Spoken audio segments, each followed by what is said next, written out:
एनर्जेटिकल आकांक्षा और आप सभी को 14 अप्रैल की ढेर सारी शुभकामनाएं। 14 अप्रैल, जी हाँ, आपको पता नहीं आज क्या है? आज 14 अप्रैल क्रांति सूर्य, प्रज्ञा सूर्य, विश्व रत्न, संविधान निर्माते डॉक्टर बाबा साहब आम्बेडकर जी की जयंती है आज। तो इसी मौके पर आज हम आए हैं डॉक्टर बाबा साहब आम्बेडकर जी, इनका जन्म 14 अप्रैल 1891 में महू इस गांव में हुआ।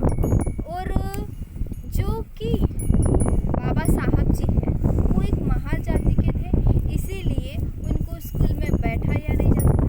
उनको पढ़ने का बहुत ही ज़्यादा शौक था बचपन से ही। और फिर जब बाबा साहब जी को पढ़ने नहीं जाता था, बाबा साहब जी खिड़की से बैठकर पढ़ते थे। अगर उनका हाथ किसी बच्चे को लग जाए तो वो अछूत माना जाते थे, वो डबल से नहा लेते थे, वापस से नहा लेते थे। ये सारे जो कार्य है वो कठिन परिस्थितियाँ या बाबा साहब जी ने झेली हुई है।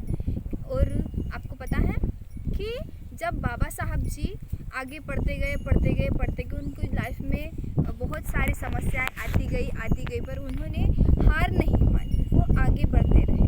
और उनकी पत्नी रमाबाई, हर एक सक्सेसफुल इंसान के पीछे एक महिला का हाथ होता है। तो जी हाँ, ये सही बात है। डॉक्टर बाबा साहब आम्बेडकर जी के सक्सेस के पीछे भी उनकी पत्नी रमाबाई का हाथ था। अगर वो ना होती तो बाबा साहब जी आगे नहीं बढ़ पा सकते थे, क्योंकि उनकी पूरी फैमिली को बाबा रमाबाई ने ही संभाला हुआ था। और गाइस, ये जो बाबा साहब जी है वो एक ऐसे इंसान है जिन्होंने सारी तकलीफ़ें, सारी कठिनाइयाँ सहन करके भी वो आगे बढ़े और अपनी मंजिल को, अपने सपने को उन्होंने आज पूरा किया हुआ है। मैं आपको एक किस्सा बताना चाहती हूँ उनके लाइफ का, उनके बच्चे का।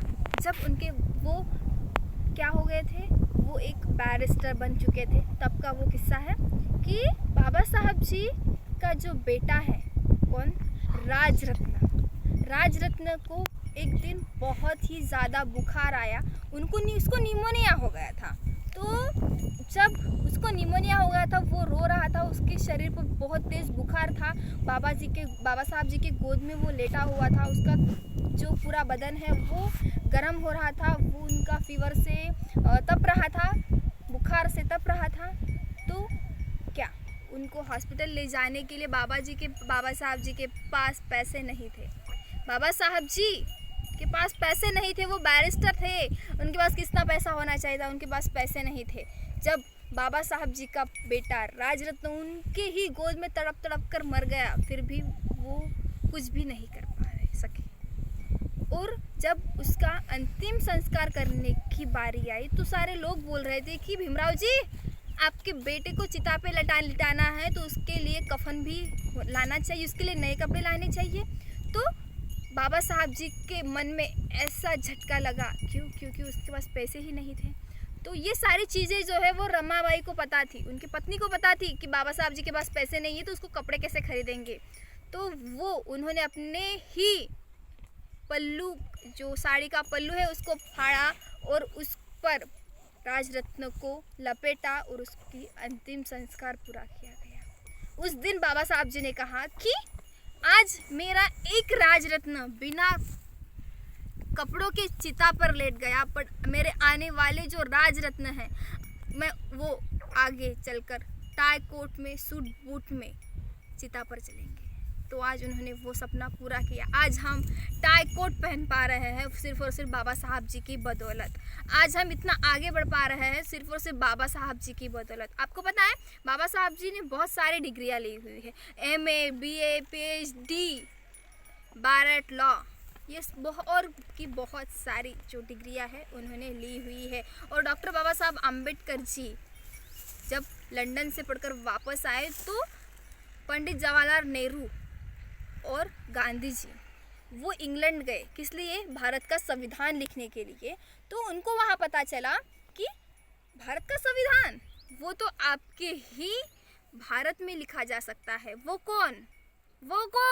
वो एक राम जी का लड़का, भीमराव रामजी आम्बेडकर, डॉक्टर बाबा साहब जी, वही लिख सकते हैं आपका संविधान। आप उनके पास जाइए। तो गांधी जी ने और पंडित जी ने एक मसौदा समिति लगाई और मसौदा समिति के अध्यक्ष थे डॉक्टर बाबा साहब आम्बेडकर जी। इन सारी चीज़ों में वो काम सौंपा गया डॉक्टर बाबा साहब जी को। और फिर क्या हुआ कि भारत का संविधान लिखा गया। भारत का संविधान लिखने के लिए डॉक्टर बाबा साहब आम्बेडकर जी को 2 साल 11 महीने और 18 दिन लगे।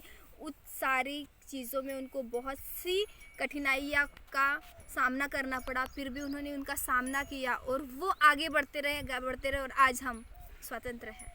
आज हमें सारी चीज़ें मिल रही है, आज हमें फ्रीडम ऑफ स्पीच मिल रही है, आज हम कहीं भी बोल सकते हैं, कहीं भी आ जा सकते हैं, हमारा हक मांग सकते हैं, हम पढ़ाई कर सकते हैं। मैं लड़की हूँ, मैं पढ़ाई कर सकती हूँ, मुझे सारी चीज़ों का फ्रीडम है। आज मैं आपके सामने बोल पा रही हूँ, वो भी डॉक्टर बाबा साहब आम्बेडकर जी की ही बदौलत।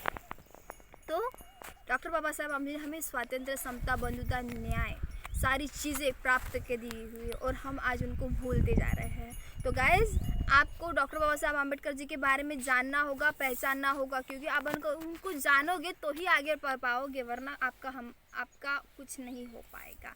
इसलिए डॉक्टर बाबा साहब आम्बेडकर जी के चरित्र को पढ़ो, उनको जानो, उनको पहचानो, उनको समझो, क्योंकि जो डॉक्टर बाबा साहब आम्बेडकर जी को ना पढ़ पाया वो ज़िंदगी में आगे कभी ना बढ़ पाया। ओके, तो मैं लास्ट में यही कहना चाहती हूँ कि डॉक्टर बाबा साहब आम्बेडकर जी के बारे में जानो, उनको पहचानो, उनको समझो और उनका चरित्र पढ़ो। जाते जाते एक ही बात कहना चाहूँगी, जय भीम, जय संविधान। जय भीम, जय संविधान।